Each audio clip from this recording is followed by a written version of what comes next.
Wala kayong pakialam sa mga mahirap nating kababayan. Wala kayong concern. Harangin ko yan. I'll do everything in my power.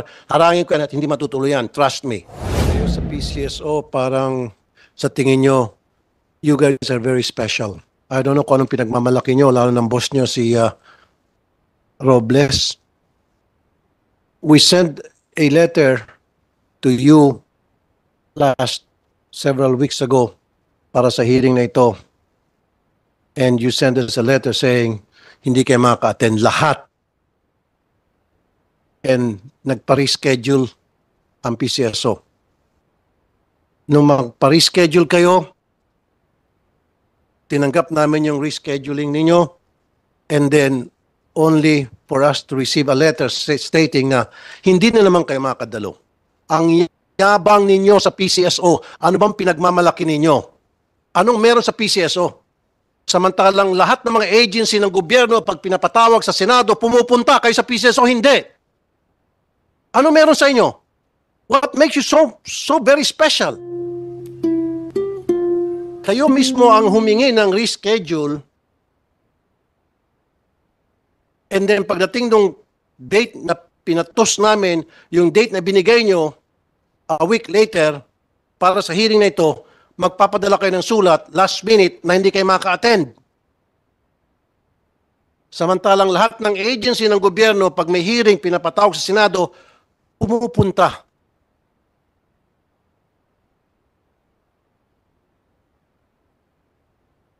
I'm sorry, kayong dalawa, baka magigisa kayo. Sinubo kayo sa Lions Den nitong boss nyo, na dapat ang boss nyo nandito, hindi kayo.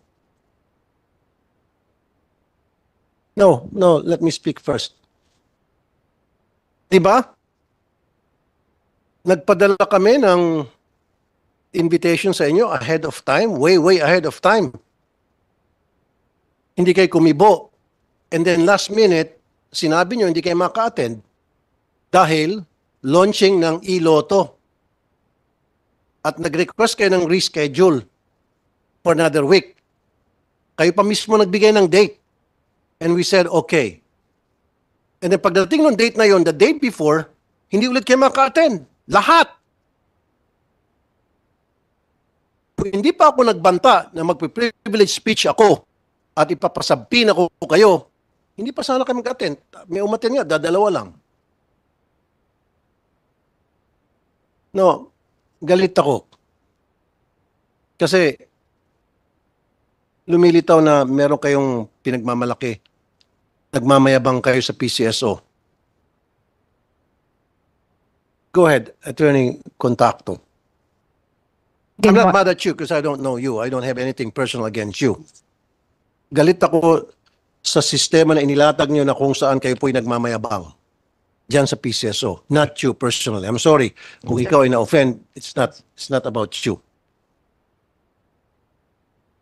Good morning, Mr. Senator. First, we would like to First offer... of all, I would like to acknowledge the presence of Senator Robin Padilla. Senator, good morning. Ma'am. Okay, sir. First of all, we would like to offer our sincerest apologies for the non-attendance of our general manager as well as our assistant general managers. To be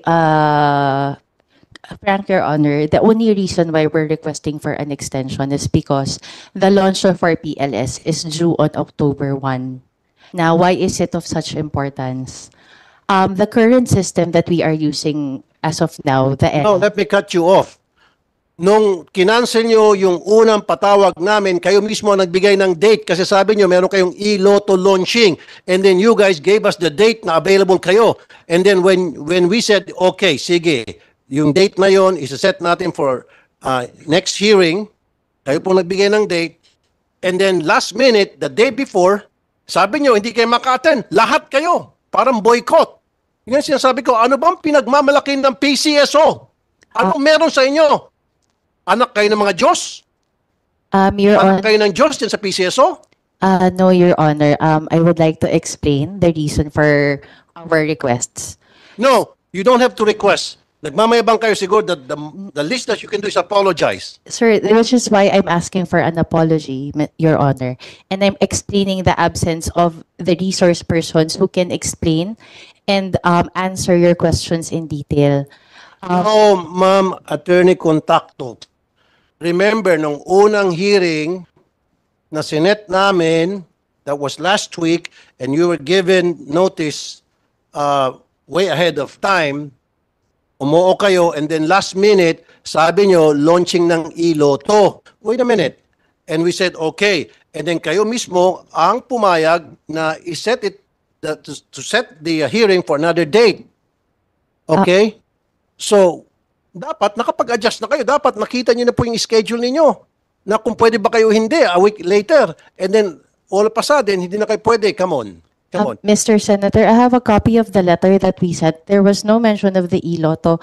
What we have here is, well, we did mention Yung first letter ninyo is September iLotto launching. 18. It was two agendas, Your Honor, that we raised in the first letter. So in the first paragraph is the launch of the iLotto, and the second is the transition to the PLS, sir. Right now, I cannot stress enough, sir, the reason why we need to focus on the PLS. And if you would allow me to explain, sir, this would explain the absence of our officials right now. As I was saying, sir, our ELA, or the equipment lease agreement, which is the system that is currently being used by the PCSO, is set to expire on September 30. Okay. Ayokong ubusin yung oras natin, Attorney Contacto, dahil lang sa pagpapaliwanag ninyo. Let's proceed na lang. Okay, Basta sir. the fact remains na ang yayabang nyo dyan sa PCSO.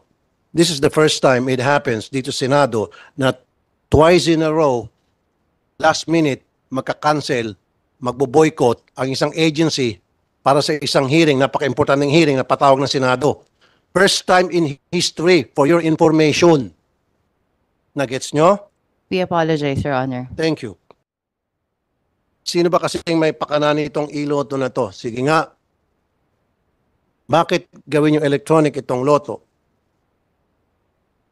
Mr. Senator, regarding the iLotto, first we would like to clarify, and we've already stressed this before Congress when we were called also. Well, iba yung sa Congress, iba yung sa Senate. No, sir. But I'm just reiterating. What we have is only a test run. We are not totally phasing out the lotto agents. As in fact, as I have mentioned a while ago, we will be transitioning to the Philippine lottery system. We also have right now, sir, a memorandum from management that we plan to increase an additional 2,000 terminals to cover those that will be left behind from the migration to the PLS. Teka muna, sabi nyo test run. Yes, sir. Okay, define test run. Kasi ang pagkakaintindi ko, yes, test run. And then later on, sabihin, ay, successful, ay, tanggap na ng mga tao, then itutuloy-tuloy nyo na yon. At magiging permanente na yon. Kasi nga, meron kayong kakontrata, itong kumpanya Pacific something, na kikita ng 14% gross receipt na mga taya. That's so big. Dati nga, 22% siguro. Tinablang kayo ng hiya. Siguro na inabot kayo ng kahiyan dahil ang garapalan. 22% i-charge nyo sa bawat taya na mapupunta doon sa application. Now we could have just buy out that application na yan. 22, pero anyway, naging 14% na lang. Pero malaki pa rin yun. Sa bawat taya, 14% mapupunta doon sa apps. Kita nyo kabalastugan ninyo? Sir, we are not familiar with the percentages. However, 14%. I'm Okay, sure of sir. that. However, sir, it is not true that it is a yes right away. Under the guidelines that we have, there are tests that they have to pass before this can be, adopted by the agency. Now, the reason, sir, why we are considering iLotto is because of the proliferation of illegal lotto betting sites. I actually accessed one about 2 weeks ago. So these are electronic platforms, mobile applications rather, that claim to be accepting bets for lotto. The payment that they make is through GCash. I mean, merong mga Illegal, sir. illegal betting stations sa loto? No, sir. What I am saying, sir, are illegal betting sites that are not affiliated with PCSO who get bets for lotto.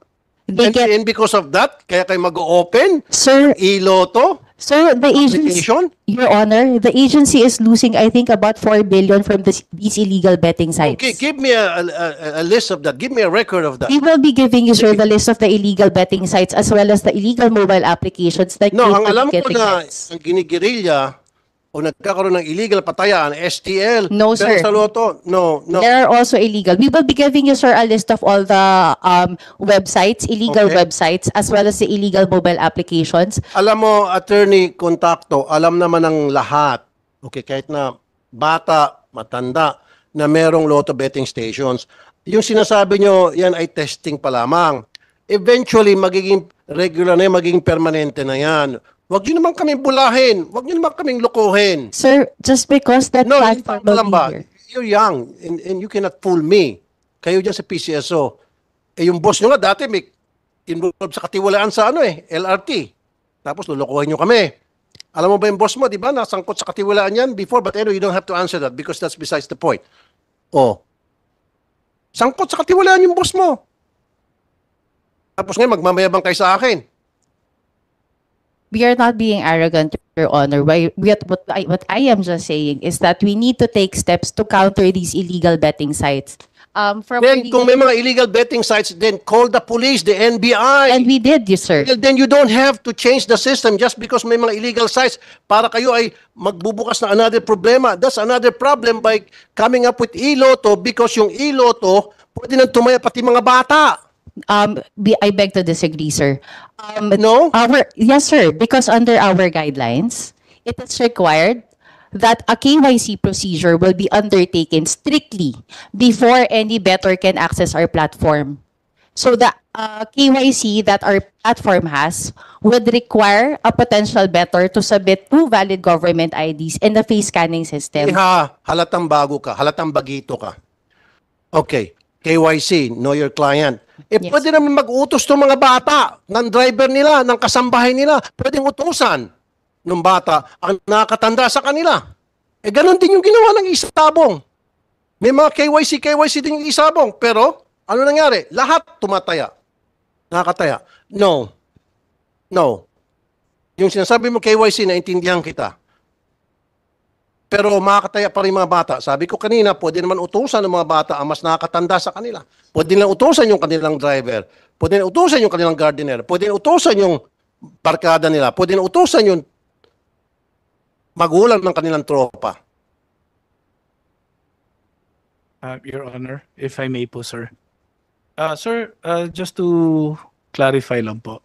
Sir, yung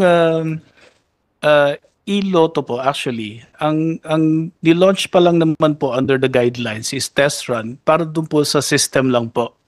I think dito lang po yung sa 14%. Hindi pa ho siya talaga fully operational sa market. If it Harangin ko yan. I'll do everything in my power. Harangin ko yan at hindi matutuloy yan. Trust me. Yes, Your Honor.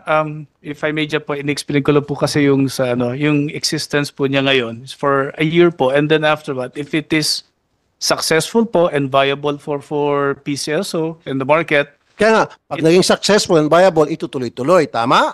Hindi pa po, sir, kasi isa subject po yan sa public bidding under RA 9184. Kaya nga, pag Sinusundan- successful Yes at po, Your kapag viable, isa-subject sa bidding. Yes po, yung system lang po, sir. Wala Kaya nga, wala pang games po yun. kaya nga. Opo. And then of course, pagdating sa bidding, madali man ma-rig yung bidding. And then hanggang sa, wait a minute, hanggang sa tuloy-tuloy na maging operational na yung e-lotto. Kaya nga harangin namin yan. Yes po. Maraming mga senador kausap ko na hindi sang-ayon dyan because maraming mawawalan ng trabaho. Ilan ba yung lotto outlet sa buong Pilipinas? Bawat isang lotto outlet, ilan ba ang mga nagtatrabaho dyan? Lahat ito magiging jobless. Sino ang panalo? Yung may-ari ng application na kumukubra ng 14%. Nagdagdag kayo ng sakit sa ulo. Okay na yung lotto outlet. Yung mga tao natutuwa pag mataas yung pot, pipila sila. Di ba? Ngayon, electronic. 14% malaki pa rin. Dati nga, 22% yan eh. Siguro, inabot kayo ng hiya. Garapala na ata ito. Sige, baba natin sa 14%. Ngayon, 14%, still, mali pa rin. At ang balita ko, later on, iwa-wipe out nyo yung mga lotto outlets na may nagtatrabaho dyan, mawalang trabaho, and then later on, sasabihin nyo successful, viable, pati yung STL, na libo-libo na naman ng mga kabut-kubrador ang mawalan trabaho. Wala kayong pakialam sa mga mahirap nating kababayan. Wala kayong concern. Yun yung point ko eh. Kasi kung meron kayong concern, last year pa natin pinag-usapan yung benefits ng mga kabut-kubradores. Ninyo, dahilan kung bakit kayo may trabaho ngayon at meron kayong sweldo, kumikita kayo because of the mananaya. Yung mga hirap. Ngayon, tatanggal mo ng trabaho mga to. Ilan ba libo ang kabut-kubradores ninyo? Apologies, Your Honor, I don't have that information po with me. However, sir, to clarify lang po, Your Honor, PCSOs, to my knowledge po, sir, and based on the instruction of our general manager, we are not phasing out or terminating. Well, eventually you will. Meron akong reliable source, eventually you will. Yung STL, ipipace out nyo.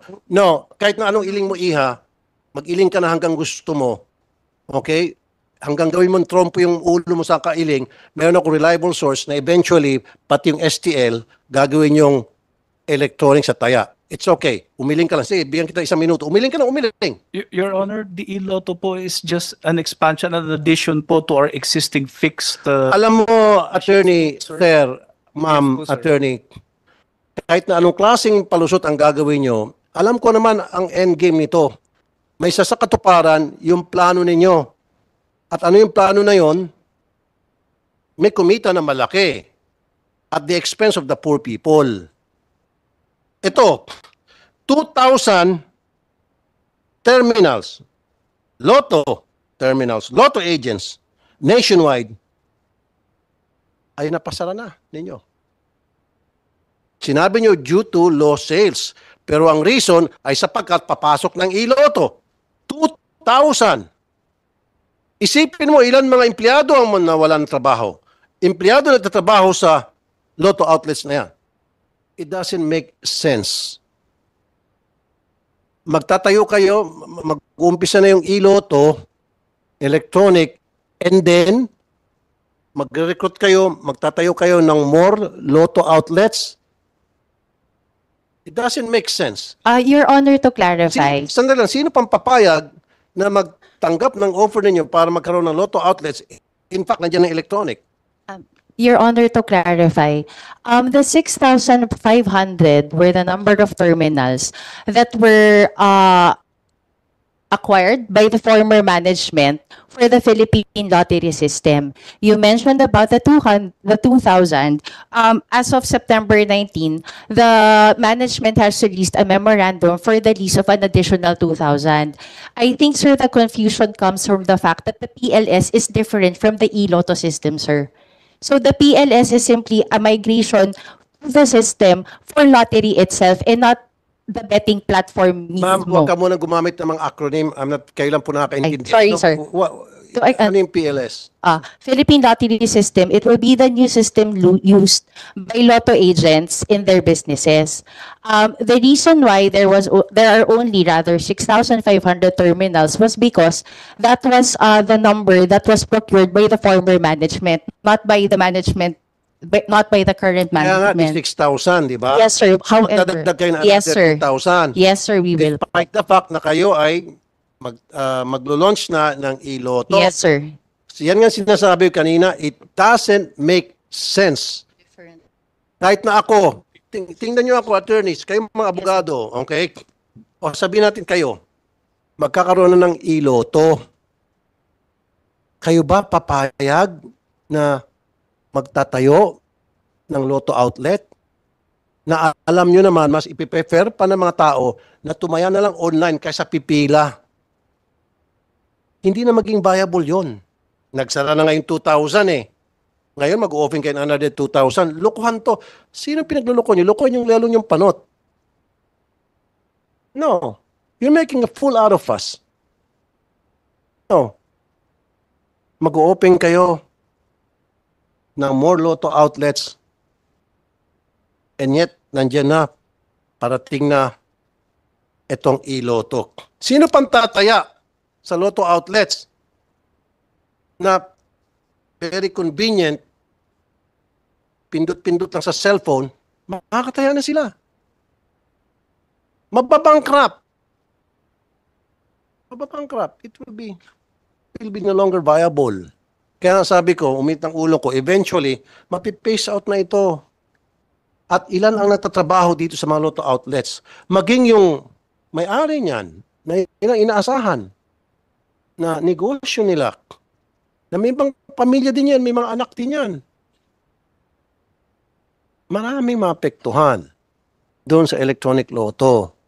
Ang kikita lang alam dito, Attorney Contacto, Madam, Attorney Porciuncula, Sir, ang kikita rito, yung may-ari ng application. Yung magpo-provide. Kasi nga 14% ang kikitain sa gross receipt. So, therefore, siya may kinabang. Tinanggalan nyo ng trabaho, tinanggalan nyo ng hanap buhay, itong thousands and thousands of employees nagtatrabaho sa Lotto outlets, maging itong mga may-ari, at ipinasa nyo dito sa may-ari ng application. Kung sino man ito,